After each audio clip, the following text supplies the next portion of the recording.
성경은 한마디로 장편 드라마와 같습니다.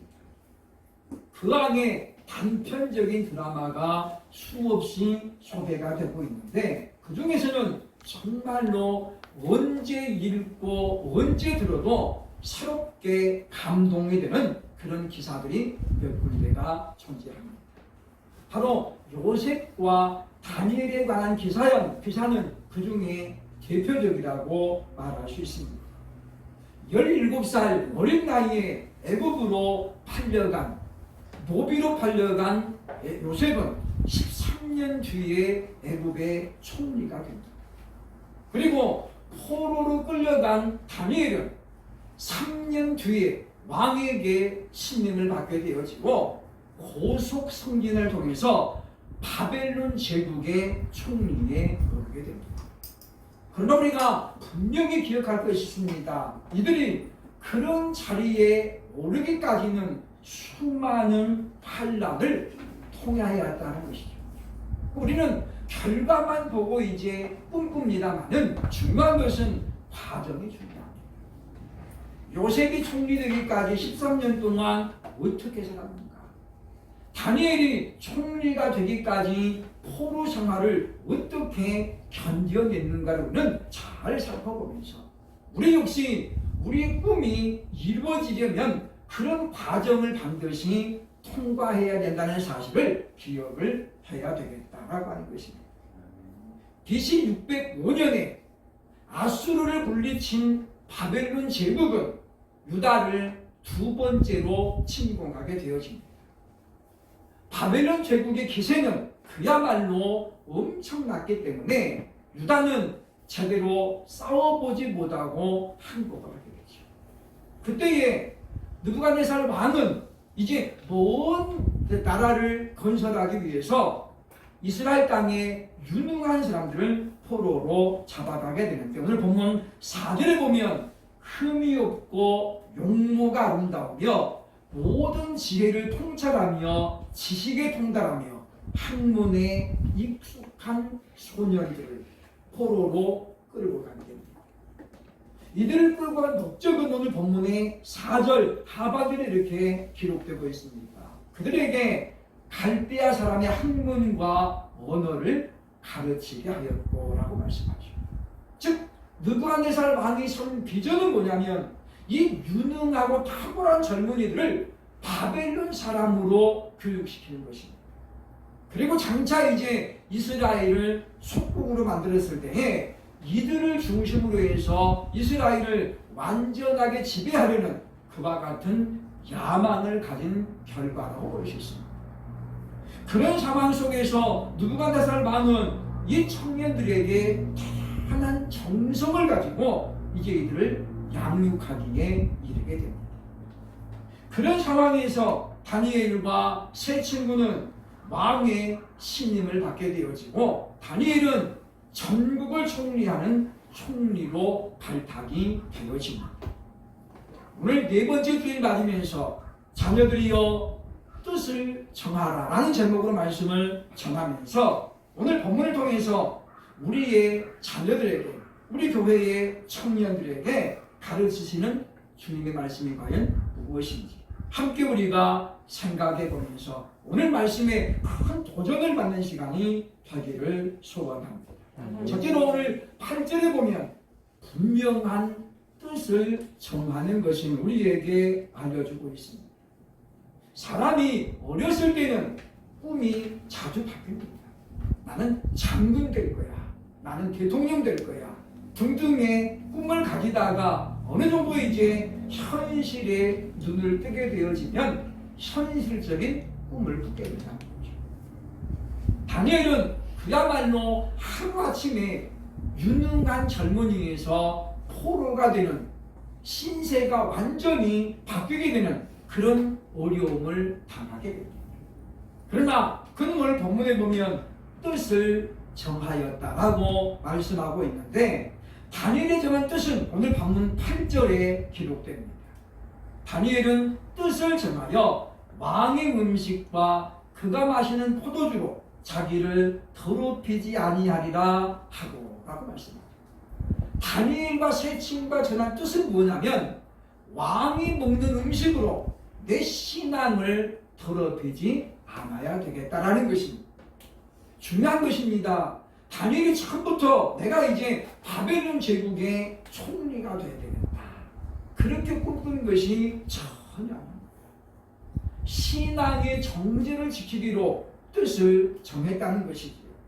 이것이 유대 땅 베들레헴에서는 충분히 가능한 일이지만, 그러나 이제 바벨론에 와서 보니까 이 꿈을, 이 뜻을 지켜나가는 것이 쉽지만은 않았다는 것입니다. 문제는 오늘 본문에 보면 이 왕이 내리는 음식과 다니엘이 가진 신앙에 도대체 무슨 상관관계가 있기 때문에 다니엘은 왕이 주는 음식을 먹으면 자신의 신앙이 더러워진다고 생각했을까요? 이것이 지금 우리에게 주는 큰 교훈이라고 볼 수 있습니다. 그것은 바로 다니엘과 세 친구들이 이미 바벨론 문화에 대한 기초 지식이 있었음을 우리에게 알려주고 있습니다. 바벨론은 철저하게 우상을 섬기는 나라입니다. 바벨론 왕이 매일 아침에 눈 뜨면 하는 것이 뭐냐면 그 우상에게 큰 제사를 드리는 겁니다. 그리고 거기에 올려진 모든 음식은 왕과 함께 왕궁에 있는 모든 신하들이 함께 나눠 먹는 거예요. 이것이 매일 아침마다 하나의 의식과 같습니다. 그러므로 다니엘이 만약에 왕이 준 음식을 먹는다는 것은 왕이 섬기는 우상 숭배에 동참하는 결과가 되겠느냐는 거죠. 그러므로 물론 예수님 우리에게 말씀합니다. 음식의 사람을 더럽히는 것은 아니다. 그러나 성경에 보면 여러 부분에서 우상의 제물은 먹지 말라고 분명히 말씀합니다. 신약 성경에 와서 사도 바울도 고린도 교회에 보낸 편지에서 말씀하잖아요. 그러므로 너희가 알고도 우상의 제물을 먹는 것은 너희 양심이 더러워져서 하나님 나라에 이르지 못합니다. 우리가 모르고 먹는 것은 어쩔 수 없지만은 알고 먹는 것은 어떻게 신앙을 더럽히게 만들고 양심이 더러워진다는 거예요. 다니엘은 그와 같은 문화를 알았기 때문에 그것을 문화로만 여기지 아니하고 신앙적인 문제로 보았던 것입니다.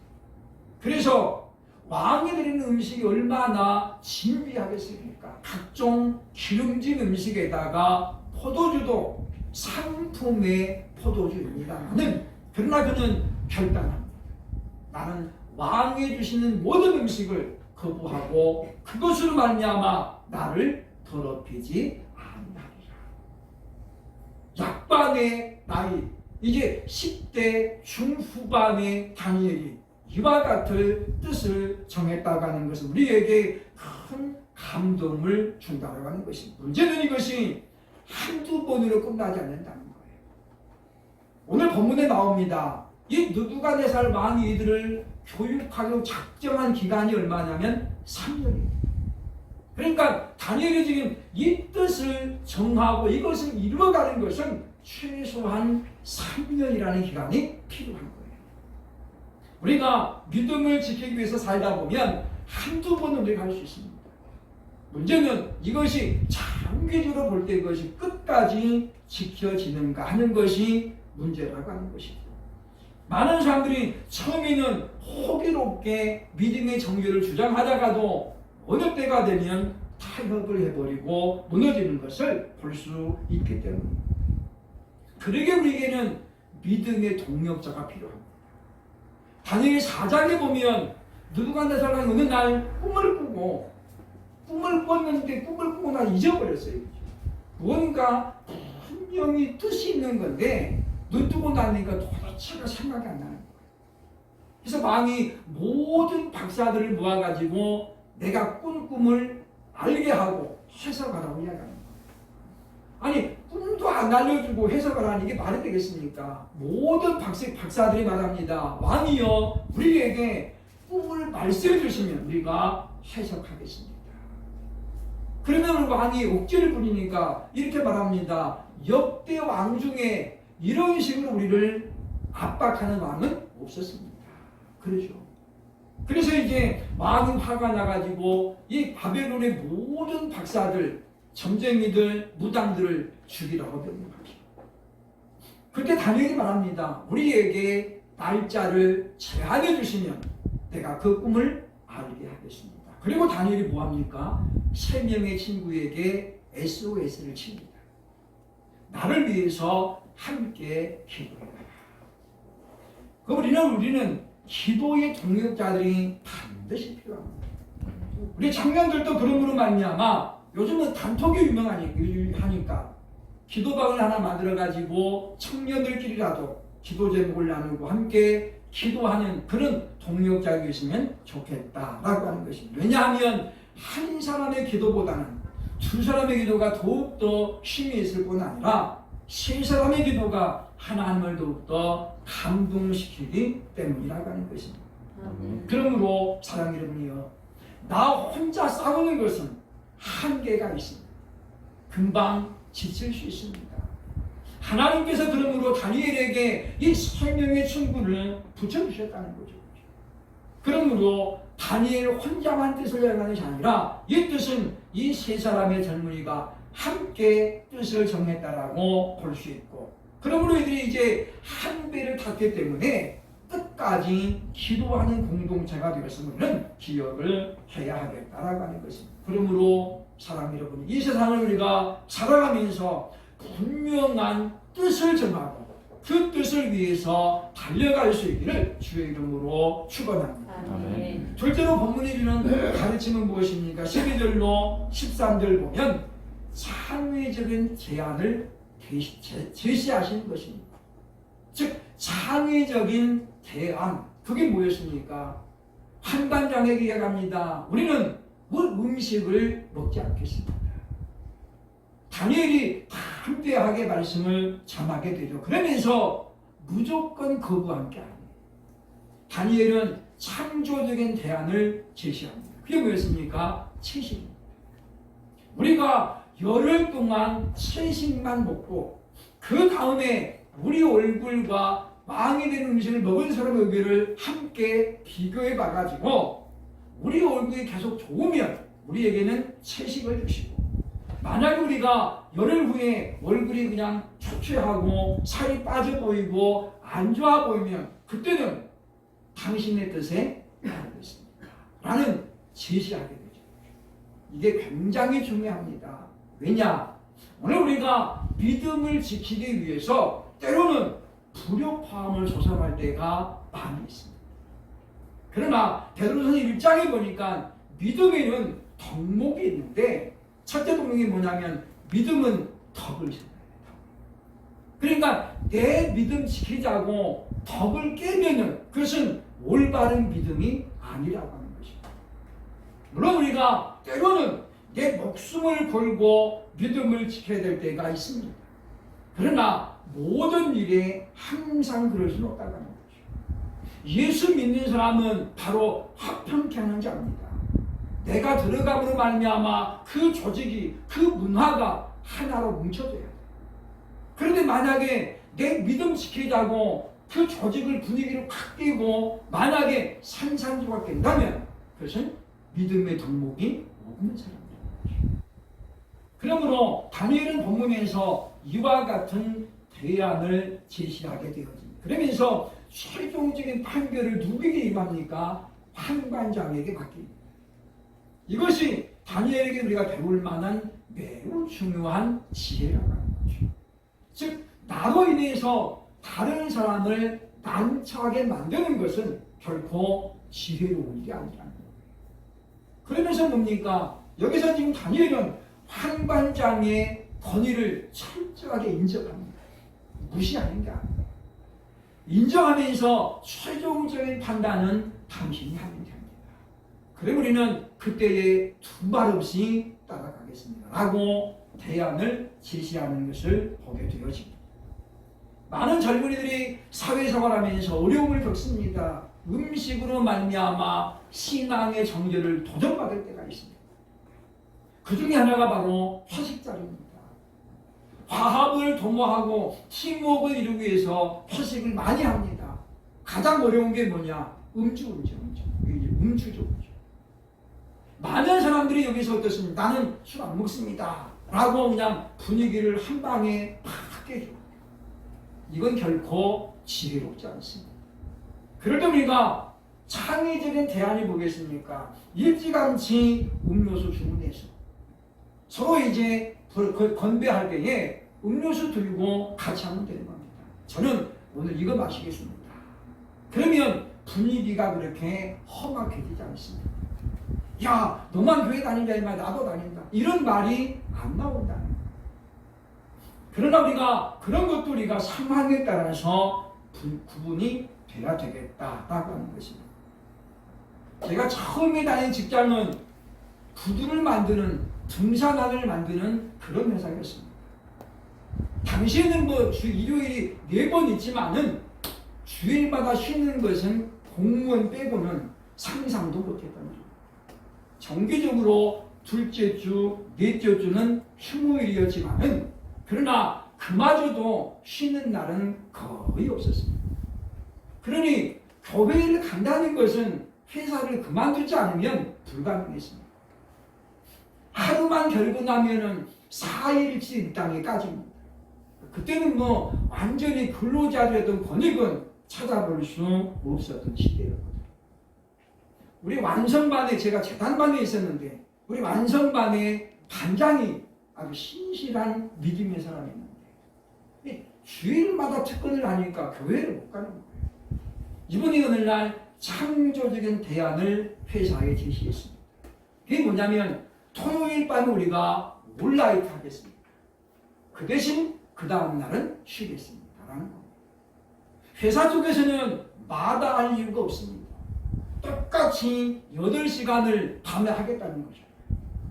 토요일 날 출근해서 점심 먹고 저녁 먹고 8시간을 딱 일을 합니다. 주일날 새벽에 그들이 퇴근합니다. 2-3시간 잠을 자고 주일날 교회 가는 거예요. 이것이 이제 완성반에서 시작돼가지고 재단반, 다른 반으로 다 퍼지기 시작했습니다. 토요일을 위해서 회사가 불야성을 이루었습니다. 지하부터 3층까지 다 불이 켜져 있는 거예요. 가정주부들도 차라리 밤새면서 일하고 그 다음날 좀 쉬는 게 낫다. 그래서 교회를 안 다니는 사람들도 토요일 철야 작업에 동참을 했습니다. 무조건 우리 못합니다. 그랬으면은 회사는 큰 분규가 일어났을 것입니다. 80년대 초반은 직장 잡기가 어려웠을 때입니다. 그렇기 때문에 바로 창의적인 대안을 제시함으로 말미암아 회사에서 조금도 피해를 주지 아니하고 신앙을 지킬 수 있는, 물론 몸은 피곤하지만 그분의 성함도 되는 기억을 못합니다만 이 말씀을 준비하면서 그분이 생각이 났습니다. 사랑하는 여러분, 그러면 우리가 이와 같은 대안을 제시하면서 우리 믿음을 지켜나가는 지혜로운 사람들이 될 수 있기를 주의 이름으로 축원합니다. 반대에 대한 반대는 누구에게도 인정을 받지 못합니다. 그러므로 반드시 대안을 제시해야 되죠. 이것이 더 좋겠습니다.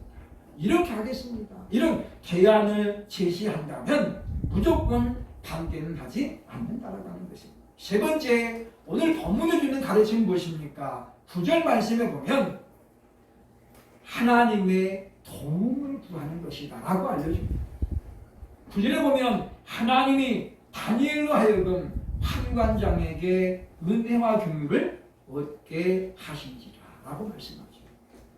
즉, 이 말씀에 보면 다니엘이 제안한 그 대안을 듣고 판관장의 마음이 움직였다는 거예요. 이 본문을 우리가 통해서 발견할 것이 두 가지가 있습니다. 하나는 바벨론으로 끌려간 모든 사람이 다니엘처럼 뜻을 정한 것은 아니었다는 거예요.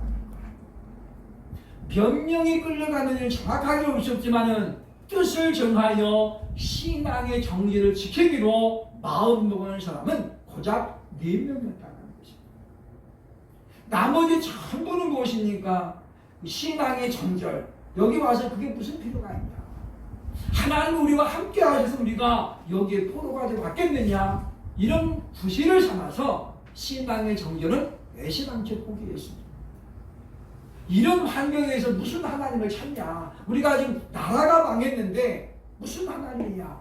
얼마든지 그렇게 상황을 비관할 수 있습니다. 실제로 다수의 사람들은 그렇게 했습니다. 그러나 다니엘과 세 친구만은 그런 상황에서도 하나님을 붙들었던 우리는 기억을 해야 될 것이라고 하는 것입니다. 이 구절에 보면 하나님의 역사가 이미 환관장의 마음을 움직이고 있어 우리에게 보여주고 있는 거죠. 왜냐하면 오늘 말씀에 보는 것처럼 하나님이 환관장에게 은혜와 긍휼을 얻게 하신지라. 기도가 응답된 거예요. 이 구절 말씀 우리에게 주는 두 가지 교훈은 있습니다. 하나는 뭐냐면 환관장이 이들의 대안을 들어줬다는 거죠. 들었다는 거잖아요.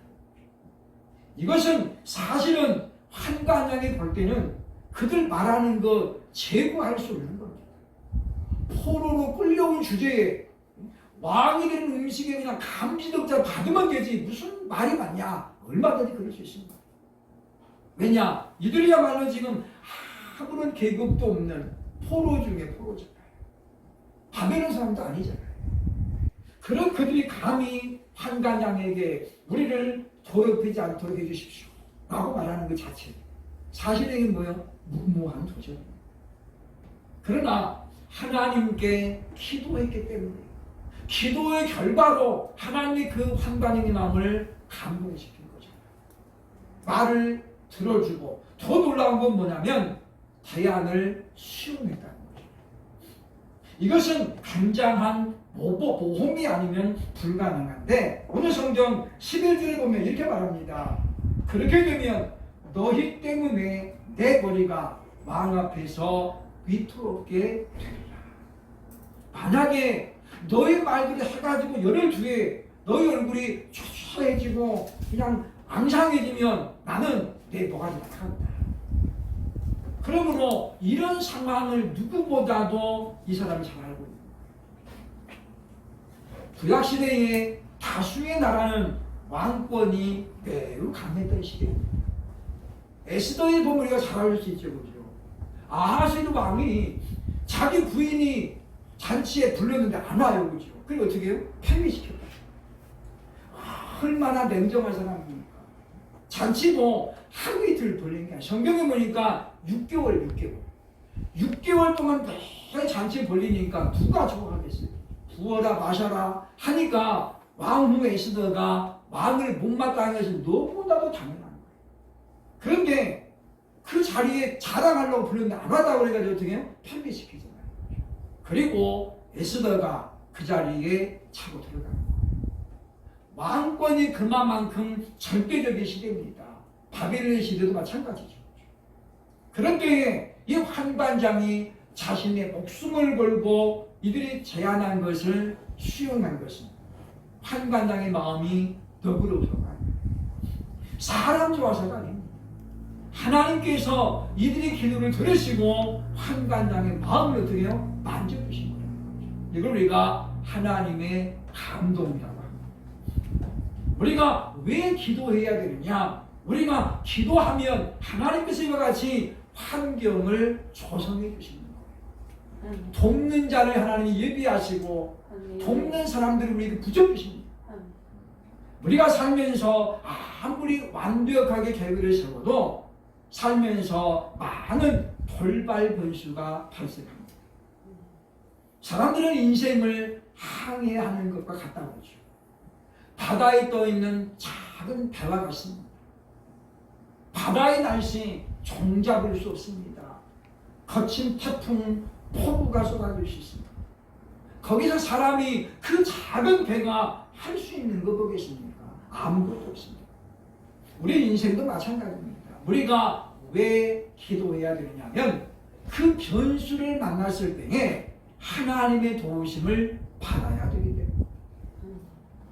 겨울 내내 시즌을 준비하면서 프로 선수들은 열심히 준비합니다. 개막을 앞두고 변수가 발생합니다. 바로 부상입니다. 팀의 핵심적인 선수가 부상으로 빠지게 되면 그 팀은 1년 동사를 망치게 됩니다. 누가 알았겠습니까? 이 선수가 부상으로 빠질 줄 누가 알았겠습니까? 이게 바로 인생에 일어날 수 있는 변수들입니다. 우리 역시 마찬가지입니다. 신앙생활을 하다 보면 이런 변수들이 많이 발생합니다. 그러면 우리가 하나님 앞에 기도해야 된다는 것이죠. 그래서 우리는 이와 같은 모습에서 우리가 하나님 앞에 충분히 기도해야 됩니다. 뜻을 정하기 전에 먼저 우리는 기도해야 됩니다. 하나님 어찌해야 됩니까? 그러므로 만약 우리가 인생을 살아가면서 하나님 앞에 끊임없이 기도하면서 하나님 저에게 지혜를 주옵시고 또 어떤 상황에 있든지 흔들리지 않는 담대한 믿음을 달라고 구하는 그런 우리들이 되어야 할 것입니다. 그럴 때 하나님은 우리의 기도를 들으시고 사전 작업을 하시는 거예요. 그게 뭐냐면 하나님의 감동이거든요. 도저히 맥히지 않을 것 같은 재앙이 의외로 쉽게 받아들여지잖아요. 이게 뭐예요? 하나님의 응답. 이들이 하나님 앞에 철저히 기도하면서 하나님의 도우심을 구했더니 하나님께서 이렇게 사전 작업을 해주신 거예요. 예기치 못한 도움을 만날 수 있다는 것입니다. 그러므로 사랑하는 여러분, 인생은 나 혼자 가는 게 아닙니다. 혼자 가는 인생은 너무 외롭고 힘들고 지칩니다. 주님께서 우리 약속하잖아요. 내가 너희와 항상 함께 하리라. 그러면 우리가 힘들 때나 어려울 때나 때로는 망망대해를 떠있는 그런 상황일지라도 내 곁에 주님이 함께 하십니다. 주님이 지금 나와 함께 하신다는 사실을 늘 기억하며 살아간다면 우리는 결코 외롭거나 힘든 인생이 아니게 된다고 하는 것입니다. 그러면 우리는 이 말씀을 우리가 꼭 기억하면서 날마다 우리가 하나님께 기도하면서 기도할 제목이 우리에게는 끊임없이 있습니다. 나라와 민족을 위한 가장 기본적인 기도부터 우리 믿음의 가정들을 위해서 믿음의 공동체를 위해서 기도해야 되겠다라고 하는 것입니다. 기도하면 하나님의 역사가 시작이 됩니다.